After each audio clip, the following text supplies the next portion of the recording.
Hi friends, तर आज आपण चकली बनवतो आहे. त्यासाठी मी हे तांदूळ 1 किलो धुवून स्वच्छ सुकत घातले होते. परत एक दिवस फॅनखाली सुकल्यानंतर थोडंसं आपण परतून घेऊयात. ह्याला चकलीची भाजणी बोलतात. भाजणीमध्ये मी हरभरा डाळ, मुगाची डाळ, उडदाची डाळसुद्धा ॲड केलेली आहे. तर सर्व साहित्य मी मेन्शन करते खाली. सर्व प्रमाण आपण अचूक प्रमाणानुसार जर घेतलं तर व्यवस्थित होते चकली.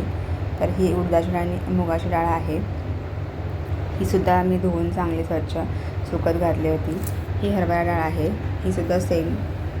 परत थोडेसे पोहे घातले होते. हे आपण ज्यावेळेस आपण दळायला देतो पीठ त्यावेळेस आपण घालणार आहोत. तर त्यानंतर हे भाजल्यानंतर ही चकलीची भाजणी अशी दिसेल आपल्याला. थोडीशी थंड व्हायला मी ठेवली होती गॅलरीमध्ये. हे बघू शकता, ही अशी भाजणी थोडीशी अशी लालसर होते. हे पीठ आहे आपलं दळल्यानंतरचा. त्यामध्ये आपण थोडंसं मळून घ्यायचं आहे. हे धना पावडर आहे, जिरा पावडर आपण टाकतो आहे. हे आपण तुम्ही चवीनुसार टाकू शकता. धना जिरा पावडर. तीळ आहेत, तीळ थोडेसे मी जास्त टाकलेत कारण चकलीवरती तीळ छान दिसतात जेव्हा आपण तळतो त्यावेळेस. तर थोडंसं हिंग पण टाकलेलं आहे.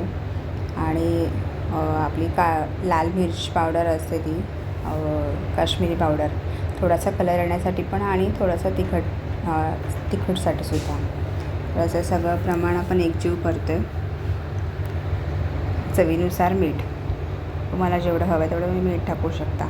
तर असं गरम पाण्याचं थोडंसं हात लावून आपण मळून घेतो डव.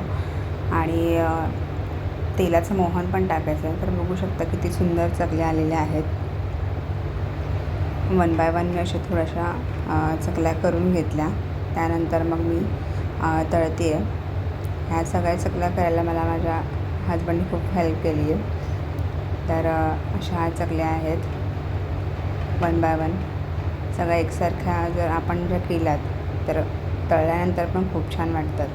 खायला तर एकदम खुसखुशीत खमंग होती चकली. एक सोडते मी तेलामध्ये कारण छोटी कढई असल्यामुळे 4 तरी नाही बसत. तरी पण मी ट्राय केलं आहे, बट 3 परफेक्ट होतात त्याच्यामध्ये. तर तळल्यानंतर अशी आपली चकली दिसते, खमंग खुसखुशीत आणि मस्त काटेदार. थँक्यू.